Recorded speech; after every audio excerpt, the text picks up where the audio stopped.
Assalamualaikum warahmatullahi wabarakatuh. Halo semuanya, di sini dengan saya Muhammad Amer Gozan Akbar dari kelas EC21B akan mempresentasikan hasil kajian saya dengan judul Strategi Pembelajaran Berbasis Masalah. Presentasi ini dilakukan dengan tujuan untuk memenuhi tugas mata kuliah Strategi Pembelajaran yang diampu oleh dosen Ibu Siti Maria Ulfa. Mohon maaf sebelumnya apabila terdengar suara bising, dikarenakan tempat presentasi saya yang sedikit kurang kondusif. Baik, mari kita mulai presentasinya. Pengertian dari strategi pembelajaran berbasis masalah atau yang biasa disebut dengan SPBM adalah sebuah mode pembelajaran yang menyajikan masalah kontekstual sehingga merangsang peserta didik untuk mulai belajar hingga membentuk kelompok untuk menyelesaikan masalah yang ada di dunia nyata. Untuk mengimplementasikan SPBM, guru perlu memilih bahan pembelajaran yang memiliki masalah untuk dipecahkan, sehingga SPBM sendiri difokuskan untuk menemukan solusi yang tepat untuk menyelesaikan suatu masalah. Tujuan dari SPBM sendiri adalah mengasah kemampuan siswa dalam berpikir praktis, analis, sistematis, dan logis dalam menemukan alternatif pemecahan masalah melalui eksplorasi data dan menumbuhkan sikap ilmiah. Rusmono pada tahun 2006 mengemukakan bahwa tujuan SPBM adalah yang pertama, memperkaya penyelidikan. Dengan banyaknya penyelidikan yang bisa dilakukan, siswa dapat menemukan solusi yang bervariatif pula. Yang kedua adalah memahami peran orang dewasa. Dengan memahami peran orang dewasa, siswa mampu menentukan bagaimana tingkah laku yang harus diterapkan dalam solusi pemecahan masalah. Yang ketiga adalah membantu siswa menjadi lebih mandiri, sehingga siswa dapat melakukan solusi yang ditemukan tanpa harus melalui bimbingan lagi. Ciri-ciri SPMB adalah yang pertama menggunakan permasalahan dalam dunia nyata. Jadi, siswa mencari suatu masalah yang nantinya akan dicari solusinya bagaimana memecahkan masalah tersebut. Yang kedua adalah pembelajaran dipusatkan pada penyelesaian masalah. Sehingga pembelajaran ini tidak diarahkan kemana-mana, fokus pada masalah yang akan dicari solusinya. Yang ketiga adalah tujuan pembelajaran ditentukan oleh siswa. Siswa mencari masalah dengan latar belakang dan tujuan yang telah ditentukan oleh siswa sendiri sebelumnya. Dan yang keempat adalah guru berperan sebagai fasilitator.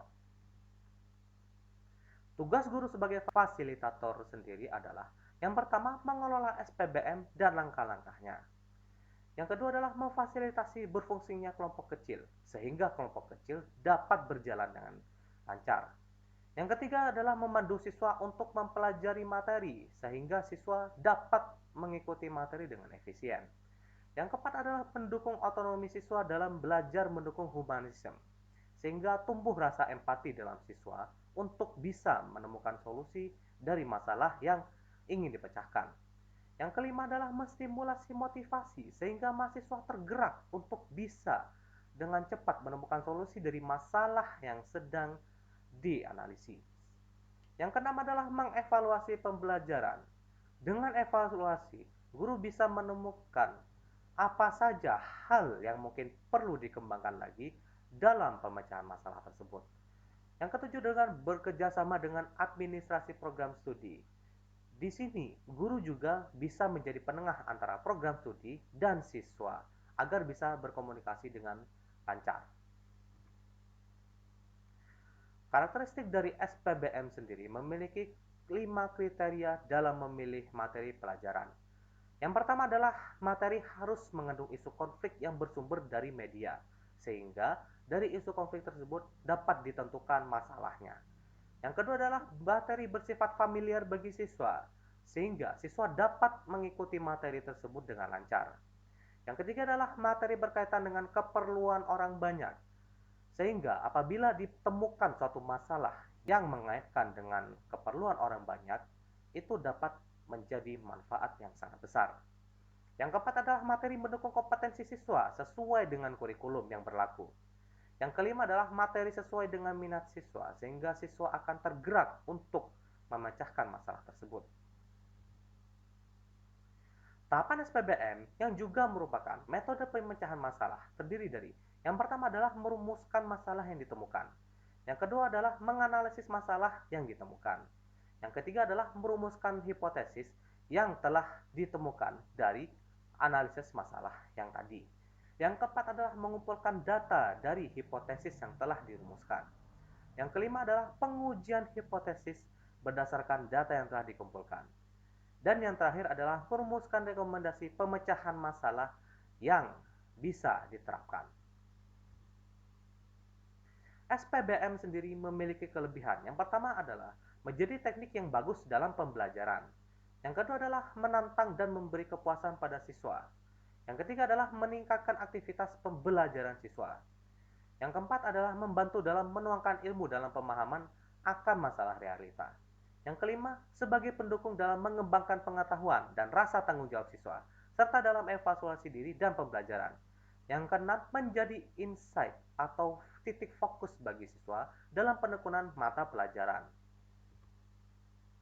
Yang ketujuh adalah pemecahan masalah bisa dianggap menyenangkan oleh siswa. Yang kedelapan adalah dapat mengembangkan kemampuan berpikir kritis dan beradaptasi siswa. Yang kesembilan, memberi kesempatan pengaplikasian ilmu terhadap dunia nyata atau realita. Dan yang terakhir adalah mengembangkan minat siswa dalam pembelajaran. Adapun kekurangan yang dimiliki oleh SPBM sendiri adalah yang pertama, tanpa adanya minat, siswa enggan untuk mencoba memecahkan masalah tersebut. Yang kedua, SPBM butuh persiapan yang lebih sehingga siswa tidak kebingungan dalam proses penelitian atau untuk menemukan pemecahan dari suatu masalah tersebut. Yang ketiga adalah butuh basic yang memadai. Tanpa adanya basic, siswa tidak akan bisa memecahkan masalah yang ingin dipecahkan oleh siswa sendiri. Berikut sesi presentasi yang telah dilakukan. Kita masuk ke sesi tanya jawab. Saya membuka 3 pertanyaan yang bisa diajukan saat sesi kelas sedang berlangsung. Terima kasih atas perhatiannya. Wabillahi taufiq wa hidayah. Wassalamualaikum warahmatullahi wabarakatuh. Sampai ketemu di kesempatan berikutnya.